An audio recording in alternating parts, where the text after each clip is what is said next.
I thought med school was going to be a lot of books, a lot of tests, and a lot of late nights in the hospital, but it's so much different than that. Thank you.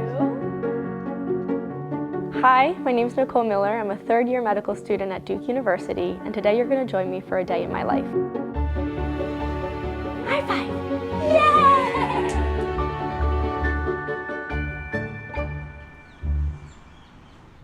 Yay! Usually, my morning in clinic starts around 7:30. I begin my day by reviewing patient charts. I'll prep my notes, and then I'll get ready to head in and see some patients. Today, we're in a primary care pediatric clinic at Duke in Durham, where we'll be seeing patients for a range of sick visits as well as well-child checks. Come along with me, we're gonna go see some patients now.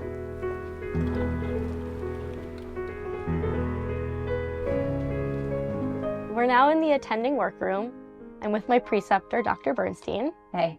We're going to spend the morning reviewing the patients who are scheduled and preparing for the visits. So we've got the 12-month well check. What should we be looking for today?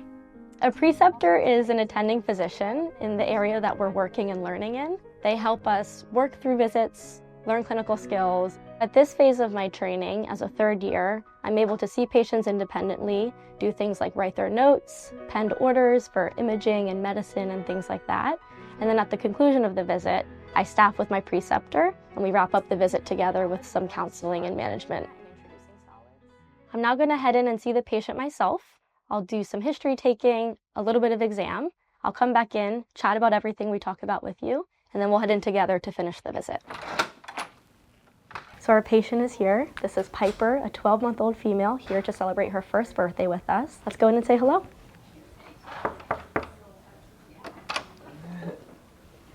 Hello! Hi. Is this Piper?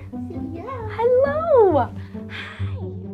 At Duke School of Medicine, our first year is spent learning in the classroom and taking tests. Second year, we work all year in the hospital and the clinic. Now let's listen to babies breathing. Third year, we do our third-year research project and have time to spend in clinic as well. And then fourth year, we head to advanced rotations and we prep for residency application. Hi. Oh my goodness. I'm a third-year medical student at Duke, which means most of my time is dedicated to a full-time research project in an area of my choosing. I can tell somebody likes to read at home, huh? Yeah. My third-year research is focused on the Reach Out and Read program, which is an intervention in pediatric primary care for children aged 0 to 5, in which they receive a book during their visit, as well as some counseling around early literacy. You want to read together? Well, thank you. Where should we start? It's been proven in studies past that having this kind of intervention at the level of primary care starting at birth can help with early language development when babies' brains are growing a mile a minute, can prepare them for early school and success later on in life in that domain, but also can support families and parents and empower them to engage with their child and foster positive childhood experiences at home. So research like this is urgent and critical now for the families, starting at birth through 5 years, but also setting them up for a lifetime of success. So we have 12-month here. One of the big things that comes to mind with the importance of federal funding is taking research studies like mine that are in a pilot phase or an early phase and allowing that to scale up or move forward once we collect that baseline data. I like this one. Yeah? Yeah. It's often easier to find routes of funding outside of federal funding to get that first project started. I could use a helper. Thank you. But to keep that project going forward and to scale that up requires more robust funding. High five. You're thinking about it? Yay! I talked about flu. I have Dr. Bernstein with me now. I just finished my part of the visit. Now we're going to head back in and wrap things up together. Awesome. Let's do it after you. Cool. Hello, I am back with the boss. Hello there. You are so big. Thank you. Bye, Piper. So we just finished with Piper's visit. Typically, I have 4 to 5 patients that I see in a morning, but today I'm actually going to head out a little bit early. It's a lighter day because I have to get to dance class, which is something that I love to do on Wednesdays. So with that, I'll see you next week. Awesome. Great job today. See you next week. Thanks.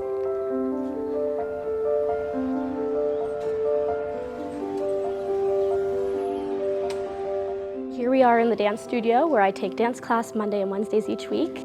Please without the bar de tournée. One of the biggest misconceptions about medical school is that it's all medicine, all studying, and no fun. Quite the opposite. Here at Duke, we have so many opportunities to get involved with hobbies and passions, and exploring disciplines outside of medicine itself. And I found that that can really contribute to wellness. Emotionally, physically, I feel a lot better when I get to come to class each week. Plie, open one. Helps me establish balance in my day-to-day workflow. Good, left arm and one. Something that's also great about this dance class in particular is that it brings all sorts of people in the Duke community, undergraduate students, medical students like myself, and even some professors in the context of this dance class. Thank you so much. Thank you. Nicole, over. So now since we've wrapped up class, you'll get to follow me through Duke Gardens on my way to the medical school. Now we're in Duke Gardens, which is one of the most beautiful parts of Duke's campus. So great to be able to walk through the gardens as part of my daily routine. I wanted to become a doctor because when I was really little, I had some early exposures to medicine and healthcare as a pediatric patient myself. It was difficult at times, but I was also the beneficiary of what really good pediatric medicine can be. I'm here today because of it. And so when I think about what I want to do with my life and my future, is be that person for other kids and families one day.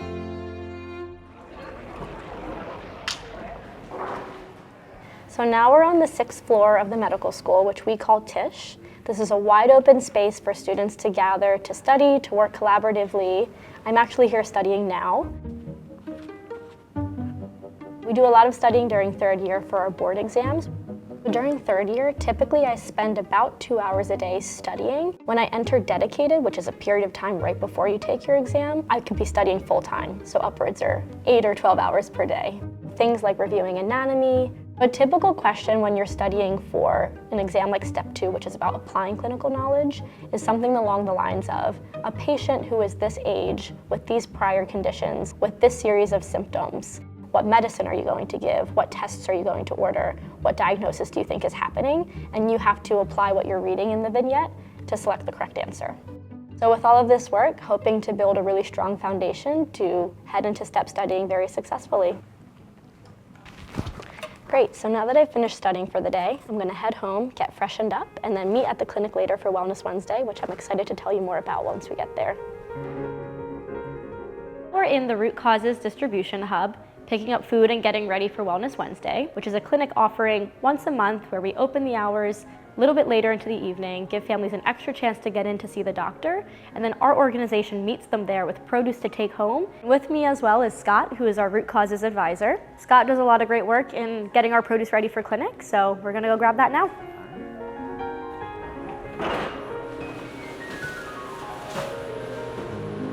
Great. Now that we have fresh produce and eggs for the patient families, we're gonna head back to the very same clinic we were at this morning for Wellness Wednesday. We're here back at the clinic, setting up for Wellness Wednesday, which we talked about a little bit earlier, which is an opportunity to meet families in the clinic after hours and also meet them with resources like food and nutrition counseling. So once patients finish their visit, they come out, they chat with us, and then we send them home with produce on their way home. So our first patient of the night just wrapped up their visit. One of our student volunteers is inside enrolling them in the program, while I'm grabbing a bag of fresh produce and some eggs to meet them with once they're done. And off I go. All right, we have a few more patients left to see today for Wellness Wednesday, a little bit more produce to hand out. After that, we'll wrap things up at the clinic. I'll head home, do a little bit more studying, eat some dinner, and that's a wrap. Thanks for hanging out with me today. Do you want to see more days in the life at Duke? Be sure to like this video and subscribe to our YouTube channel for more.